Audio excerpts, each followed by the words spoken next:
Internal combustion engine నుంచి ఈవీకి shift అవడం అయితే స్టార్ట్ అయిపోయింది. బట్ చాలా మందికి ఉన్న కన్ఫ్యూజన్ ఏంటి అంటే ఏ ఎలక్ట్రిక్ వెహికల్ ని తీసుకోవాలి. సో ఇప్పుడు 2025 లో మనకు ఆల్రెడీ తెలుసు మహీంద్రాలో 69 అని చెప్పి 2 వెహికల్స్ ఉన్నాయి. వాటితోని పాటు ఇప్పుడు టాటాలో హ్యారియర్ ఈవీ కూడా లాంచ్ చేసిండ్రు. ఆల్ వీల్ డ్రైవ్, దాంతో పాటు 600 కిలోమీటర్ రేంజ్ తోని. అండ్ మనకు హ్యుందాయిలో క్రేటా ఉన్నది, ఎంజీలో విన్సర్ ఈవీ ఉన్నది, ఇప్పుడు సుజుకిలో మనకు ఈ విటారా కూడా లాంచ్ అవుతుంది.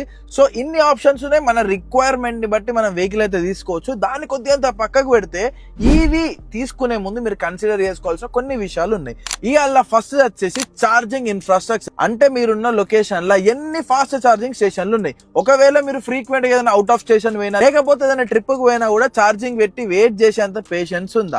ఇక రెండోది వచ్చేసి బ్యాటరీ లైఫ్. మహా అయితే 5 ఏళ్ళు లేకపోతే 8 ఏళ్ళు. కానీ దాని తర్వాత ఖచ్చితంగా 3 లక్షల నుంచి 5 లక్షలు వెహికల్ మీద డిపెండ్ అయ్యి నువ్వు బ్యాటరీ మీద రీఇన్వెస్ట్ అయితే చేయాలి. దానికి రెడీ ఉన్నవా? ఇక మూడోది రీసేల్ వాల్యూ. పెట్రోల్ వెహికల్స్ కి, డీజిల్ వెహికల్స్ కి రీసేల్ ఎట్లతుందో ఇప్పుడు మనకు తెలుసు. కానీ ఈవీ వెహికల్స్ మార్కెట్ మాత్రం అస్సలే బాగాలేదు.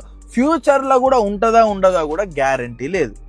ఇక నాలుగోది మెయింటెనెన్స్ కాస్ట్. అంటే మెయింటెనెన్స్ అంటే మనకి ఇంజన్ లేదు కాబట్టి ఏం కాదు, బట్ ఏదన్నా కొద్దిగా లోపల డ్యామేజ్ అయింది అనుకో ఎక్స్పెన్సివ్ పార్ట్స్ అయితే పెట్టాలి, వాటికి కూడా రెడీ ఉండాలి. అండ్ లిమిటెడ్ సెంటర్స్ ఉంటాయి వాటిని రిపేర్ చేయడానికి. ఇక ఐదోది రేంజ్ యాంగ్జైటీ. వాళ్ళు 500 కిలోమీటర్లు చెప్పినా కూడా మనకు తిప్పి కొడితే 300-350 వస్తుంది. ఇక ఫుల్ ఛార్జ్ చేసిన తర్వాత మళ్ళీ ఫుల్ ఛార్జ్ ఎప్పుడు చేస్తామా అని చెప్పి టెన్షన్ పడుకుంటూనే ఉండాలి.